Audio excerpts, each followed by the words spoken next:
Te digo bienvenida y buenos días, Stephanie Macías, gracias por amanecer con nosotros otra vez. Disculpa que te molestemos tan temprano y tengas que dejar un momento a tus mellizos. Lo de ayer fue esclarecedor, para decirlo concretamente. Lo reprisamos a las 20 horas y recibí muchas felicitaciones como si tú fueras mi pupila, cuando es al revés.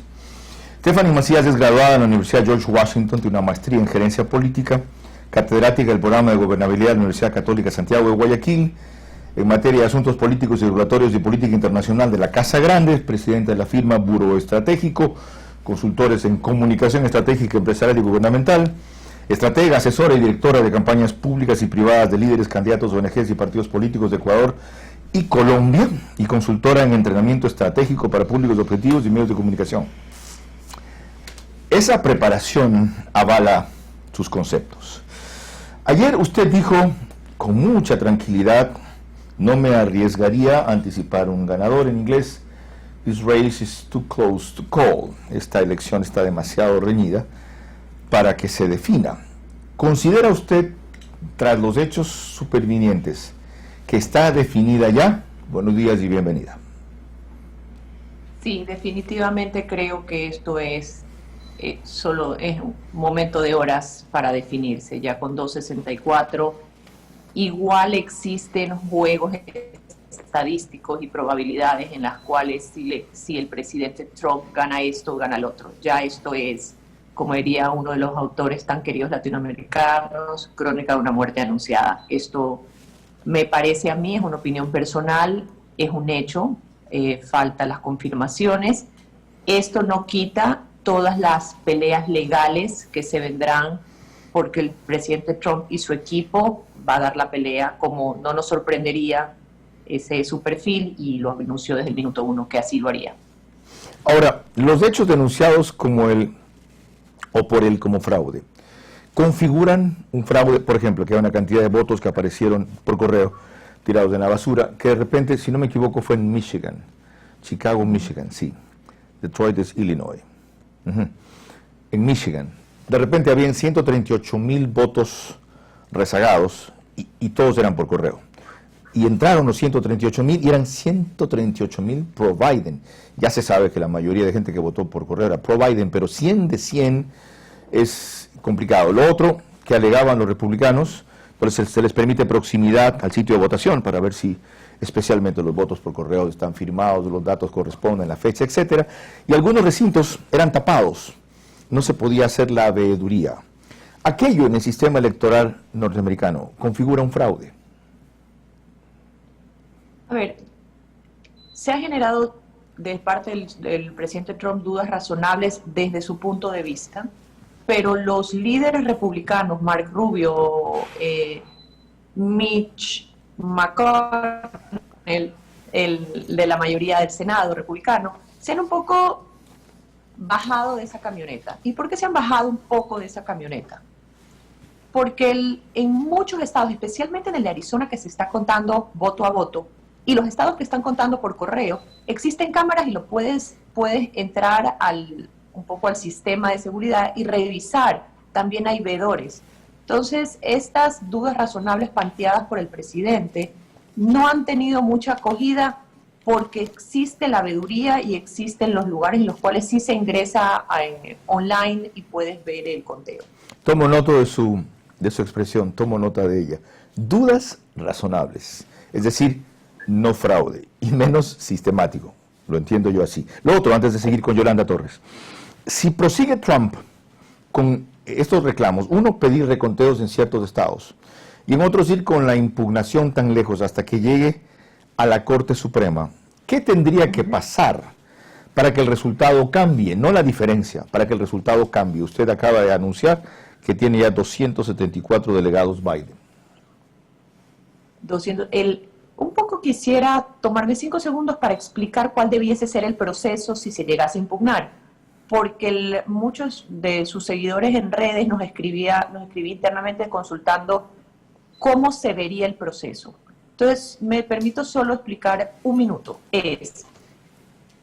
Se toman los votos. ¿Qué es lo que sucede? Los funcionarios electorales locales cuentan los votos y reportan. 2, los equipos legales impugnan en tribunales estatales. 3, los jueces estatales podrían apoyar la impugnación y ordenar recuento. Y 4, pudiese la Corte Suprema Nacional decirle a la Corte Estatal no procede el reconteo de votos. O sea, son 4 pasos para llegar al famoso reconteo de votos. No es un proceso sencillo ni corto. Ya, ¿hay en algún momento prevista la posibilidad de repetir la votación en un estado o en un distrito No. o en un condado? No. Bajo lo sucedido en estos momentos, no hay catástrofes, no existe una excepción del proceso electoral. Ok, mucha claridad. 6:42. Más tiene Yolanda Torres para Stephanie Macías desde Quito. Stephanie, qué gusto seguir con usted el día de hoy. Tal, buenos días. Esta pelea legal que ustedes hablan que va a emprender Trump, porque porque sí o sí, ¿puede, aunque sea remotamente, revertir el resultado? De nuevo, los juegos estadísticos están, pero lo que sucede es que existen, por ejemplo, en Michigan y en otros estados, dice que puedes pedir reconteo si la diferencia es menor a la mitad del 1%. Y estamos viendo estados en los cuales tienes 20,000 de diferencia, 10,000 de diferencia. En Arizona la ventaja de Biden se reduce a 10,000 votos. Entonces creo que no solo por estrategia, sino también porque un poco la estrategia de ganar oxígeno es recontar hasta darle espacio a los otros estados a volver a seguir contabilizando los votos. Stephanie, en otro tema, ¿qué se debe que estas elecciones hayan tenido una concurrencia de las más importantes en Estados Unidos, a pesar de la amenaza del COVID? Se debe, uno, a la coyuntura política nacional. Recordemos todas las movilizaciones sociales que han habido por Black Lives Matter, por el racismo. También se debe a la activación del voto de los republicanos y especialmente de los MAGA, de la plataforma que apoya también a Trump, que han habido movilizaciones y activación del voto. Hemos visto desde plataformas sociales con actores y cantantes diciendo vota, hasta one-on-one, call centers, puerta a puerta, llamando a la votación. Ahora, Biden, más que tener votantes a su favor, ¿será que capitalizó el voto de rechazo hacia Trump?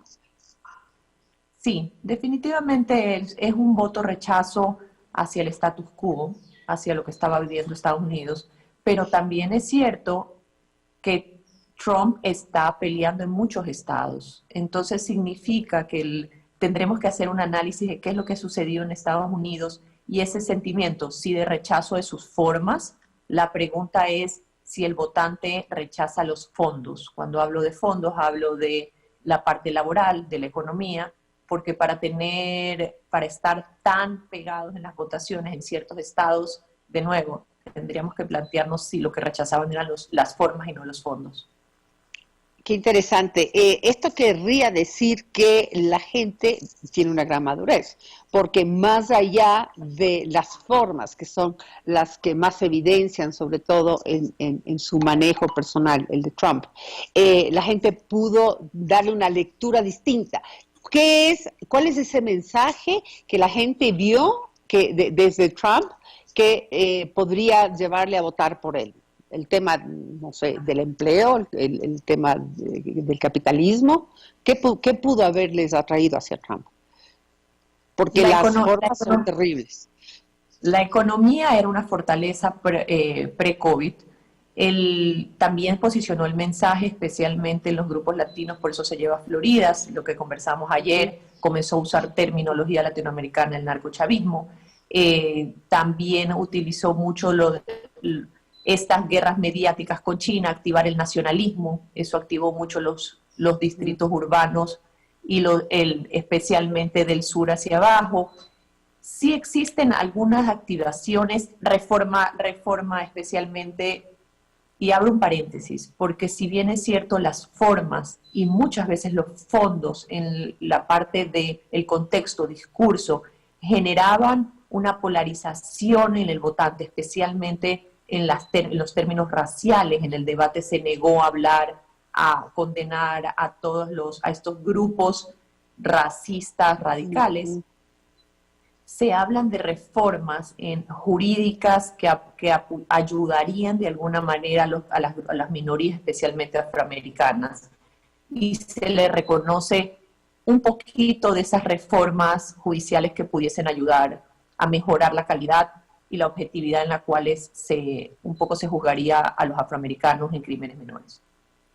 Escuché que el 63% de los norteamericanos tienen una sensación de estrés debido a la campaña y a los actuales momentos de incertidumbre. ¿Esto siempre es así en época electoral o hay alguna diferencia en esta ocasión? La diferencia son los ánimos, como diríamos coloquialmente, un poco caldeados que están existiendo. Esta polarización tiene dos bases: Black Lives Matter, los movimientos sociales, y tienes MAGA y toda la plataforma, yo no llamaría republicana, sino la plataforma de apoyo de Trump, y cómo Trump en su discurso se ha negado a desacelerarlos o desactivarlos, más bien los mantiene en una espera de lucha, de estar pendiente, de pelear voto a voto, y esto ha generado, como decías tú y como decía el New York Times, 76% de los americanos se levantó el 3 de noviembre con una sensación de incertidumbre sobre lo que sería el futuro democrático del país. Pero también es cierto que Estados Unidos cuenta con instituciones férreas y una democracia de tradición. Entonces yo creo que el peso de las instituciones y la legitimidad de ellas resistirá a este vendaval. Si Trump sigue en sus denuncias por fraude, ¿tendrá apoyo popular en las calles?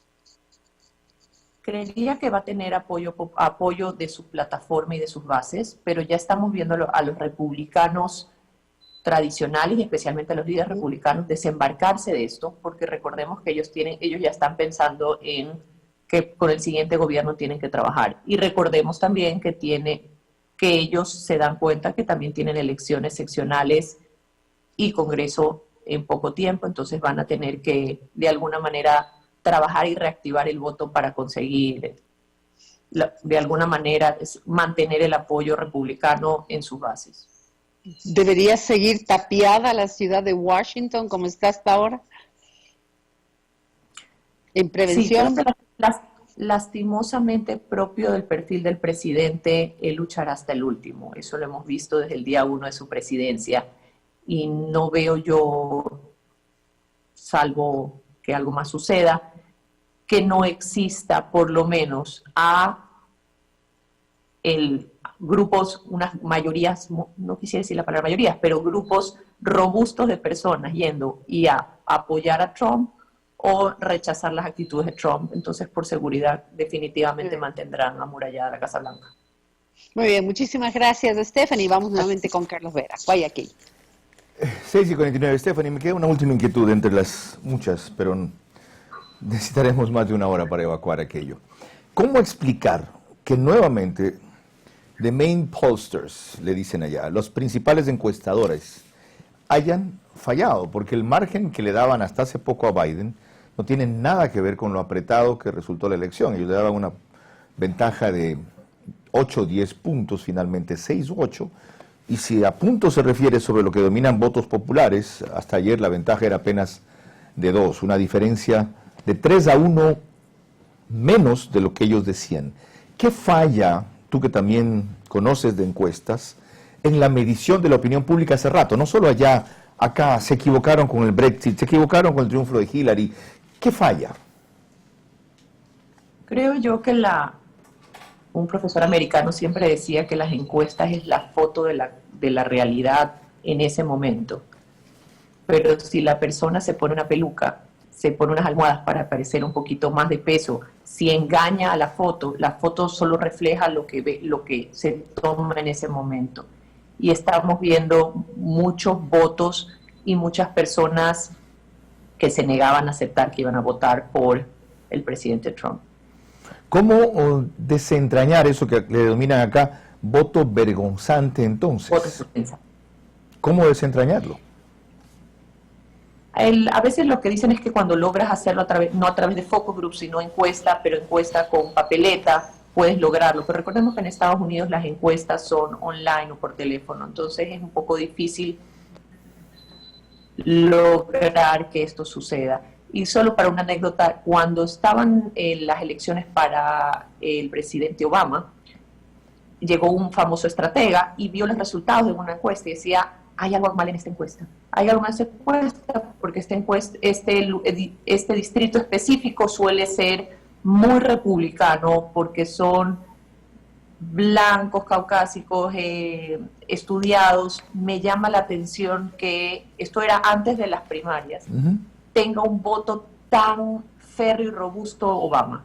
Cuando revisaron, se dieron cuenta que revisaron las grabaciones, se dieron cuenta que quien llamaba a hacer la encuesta, claramente por su tono de voz podías identificar que era afroamericano. Entonces, cuando decías, tú estarías dispuesto a votar por un afroamericano, la gente, especialmente college educated, decía, sí, por supuesto, porque era políticamente correcto decirlo, porque el que estaba al otro lado de la línea claramente era un afroamericano. Con esto en mente significa que a veces existen ciertos pequeños problemas que los grandes encuestadores, por supuesto, ya los revisan y evitan que estos, como dicen, errores no forzados se cometan. Qué interesante. Gracias de nuevo. Ya han sido 2 días en que has puesto, repito, el calificativo claridad en el fenómeno electoral de los Estados Unidos, que a juicio además de Stephanie Macías está definido ya. 6:53.